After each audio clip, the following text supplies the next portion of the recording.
He is the creator of the Kamehameha. He is one of the funniest characters, if not the funniest character in the entire series, and he is by far the most perverted character in all of Dragon Ball. How can I also forget to mention that this old hermit is responsible for training many of the strongest fighters in the entire series. So who is he that you ask? Well, to answer your question, alrighty guys, it is Qaaman here today, and I'm bringing you another Who is the Real segment on Master Roshi. So let's get started. So let's start off with his name.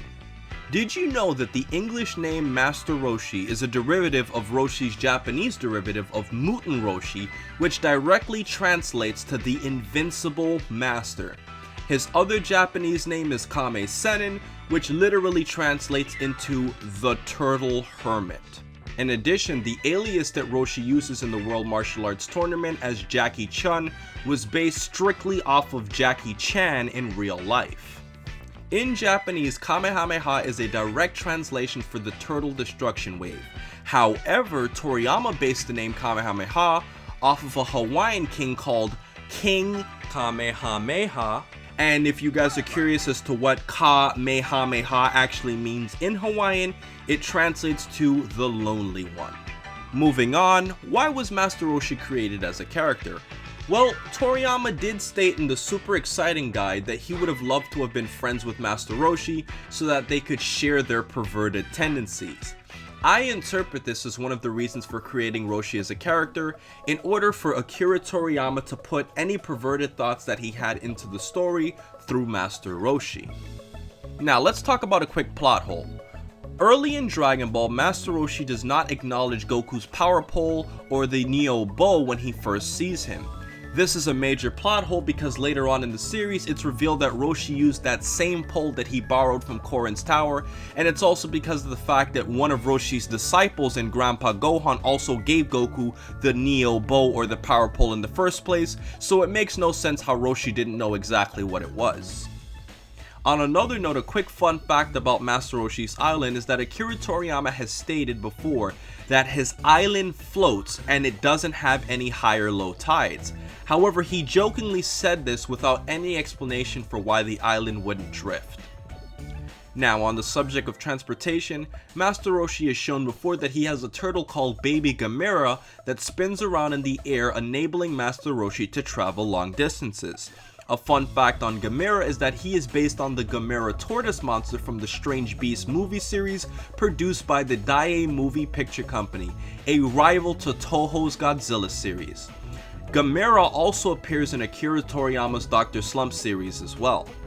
Speaking of Dr. Slump, the god in that series actually provided the basis for Master Roshi's design in Dragon Ball. Now, moving on to some manga and anime differences, the English dub censored out the true nature of Master Roshi's perversion. In the manga, he frequently asks women to give him a pafu pafu instead of a kiss or a little peek. Want to know what a pafu pafu means? It's a term used to place your face directly into a woman's breasts. Also, the English dub also changed the possible origins of Master Roshi's immortality, as Turtle or Umigami said in the English dub that he drank from the Fountain of Youth, whereas originally it was stated that a phoenix gave him his immortality. Stay tuned for a future video going more in depth on the subject of Master Roshi's immortality, but I should also mention that it's heavily implied that Baba must also be immortal too, as she is older than Master Roshi, and Master Roshi is significantly older than the average human. I should also point out that Roshi was more of a prevalent alcoholic in the manga and the Japanese version of Dragon Ball Z, whereas the early censoring changes removed many of those elements for the English dub. Now, in terms of some of my opinions and interpretations of Master Roshi, I have always found it interesting that Toriyama used the metaphor of a turtle to describe Master Roshi, as turtles usually have long lifespans and are perceived as intelligent, wise animals. Also, I've noticed that there is a difference in the way modern English speakers and Japanese speakers interpret what a hermit is.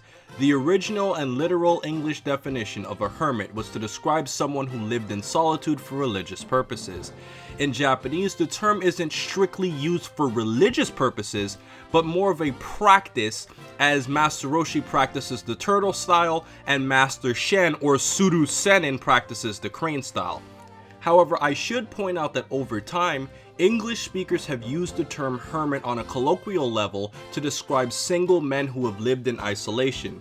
This applies to Master Roshi, who was never shown having any religious beliefs in the series. Now, many fans for years have often debated as to why Master Roshi is such a pervert. Now, the honest answer is that Akira Toriyama wrote him to be one, but I will go more into the story for this, so let's think about it. A. Master Roshi is a human with sexual desires just like everyone else that lives away in isolation with limited contact. His limited contact with women explains why he uses the women he is around to execute his perverted thoughts. B. Master Roshi is old. Really old. And because of how old he has been for so long, women wouldn't usually be attracted to him because of his age, and that makes him even more of a pervert. Let's think about it. He lives for hundreds upon hundreds of years in isolation without female contact compared to the average male's lifespan. C. It's often been noted by psychologists that pornography often causes men to perceive women as sex objects. Doing so makes men attracted to only very good looking women. With Master Roshi having women like Bulma, Launch, Marin, and Android 18 around, it can only make him feel like a kid in a candy shop, making it seem like a dream come true to him.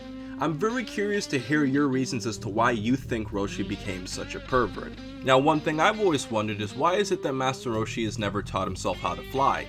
He has complete mastery of ki, he's been around people who know how to fly properly, and he's had a lot of time to do it. It just doesn't make any sense to me how Master Roshi over time has never taught himself how to fly, or at least learned from someone else. Now, to put some final touches on this video, I've always found it very interesting that at the beginning of Dragon Ball, Krillin came to Master Roshi's island as a child, but at the end of Dragon Ball GT, Krillin is sitting with Master Roshi on his island as two old men reminiscing about the old days while Roshi is still alive. So guys, that has been my video for today. Overall, I had a lot of fun doing research on Master Roshi and all of his perverted ways. I'd also like to thank Kanzenshuu for providing some of the sources that I used to gather some of the information used in this video. So with everything else said, please remember to rate, comment, and subscribe. And remember, as I always say, to have a great day, guys. And for our hashtag of the day, I have the Turtle Pervert.